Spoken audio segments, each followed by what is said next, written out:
Card दिले आणि सरपंचाच्या मीटिंगला गावात तलाठी, ग्रामसेवक, कृषी सहाय्यक, सिस्टर सगळे अधिकारी असतात गाव पातळीवरचे, लाईनमन, तुमचं मंत्रिमंडळाचे सगळ्या सरपंचांनी ठरवा, यांना बोलवत चला.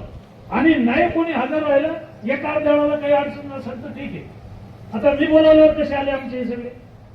तुमची कमांड पाहिजे ना तुमच्या गावातल्या लोकांवर. सगळ्या सरपंचांनी मिटिंगला यायला सगळ्याला बोलवतो, दोन्हीला सगळी मिटिंग असते, त्याचं आम्ही प्रोसिडिंग घेतो आणि 900 लोकांना गोल्डन कार्ड दिले. म्हणजे आमच्या गावात सगळ्या कुटुंबाला 4-5 वाडे सोडले तर, मोठे वाडे सोडले तर सगळ्यांना दवाखाना फुकट आहे. मुंबईत ऑपरेशन करा, जालन्याला करा, परभणीला करा, संभाजीनगरला करा, कुठेही ऑपरेशन करा, कोणतंही करा, त्याचा खर्च लागणार नाही. केंद्र राज्य सरकार करते. आपापल्या गावात हे शिबिर चालवायचं आहे आणि हे गोल्डन कार्ड ग्रामपंचायतने करायचं.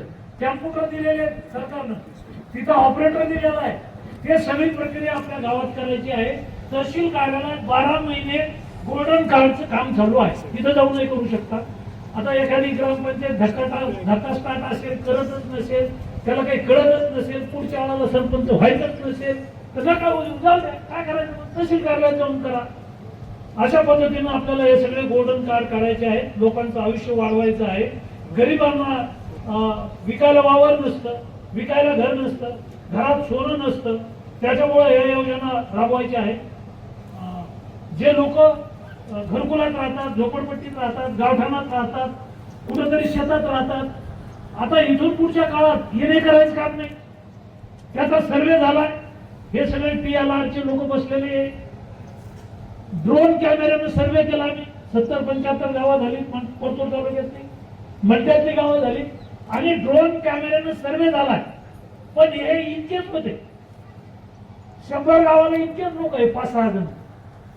आपल्या मतदारसंघात 20 जागा रिकाम्या होत्या. मी एवढं भांडकोजळ असून नेहमी पाठपुरावा करून 20 जागा रिकाम्या होत्या.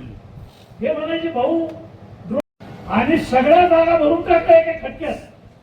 मान्यता मिळाली त्याला, आता जागा भरल्या जातील सगळ्या. म्हणजे तुम्ही मागितले तितके कर्मचारी तुम्हाला. आणि हे सगळ्यात महत्वाचं खातं आहे.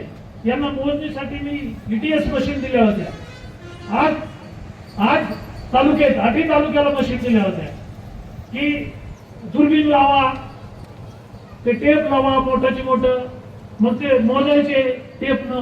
आता काही नाहीये, एक मशीन सृष्टी गाव एका दिवसात मोजतं, सगळं गाव, सगळं शिवार एका दिवसात. त्याच्यामुळे त्यांना खूप आधुनिक, मी मंत्री असताना त्या सगळ्या ETS मशीन आपण त्यांना दिल्या होत्या.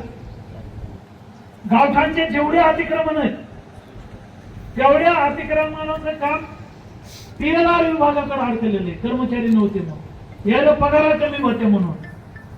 आता त्यांच्या दोन्ही मागण्या मंजूर केल्या. आता त्यांच्याकडं सरपंच आहेत, पदाधिकारी आहेत, जाऊन बसा आणि आपल्या गावाचं जे गावठाण आहे ड्रोन कॅमेऱ्यानं त्याचा सर्वे केलेला आहे. पहिला मराठवाड्यातला ड्रोन उडाला होता तो परतूर विधानसभेत आणि सगळा सर्वे केलेला आहे. आता त्याचे नकाशे तुम्ही बसून करून घ्या आणि नकाशे तुमच्या हातात आले की नमुना नंबर 8ला सगळ्या गरिबाचे घर तयार करा.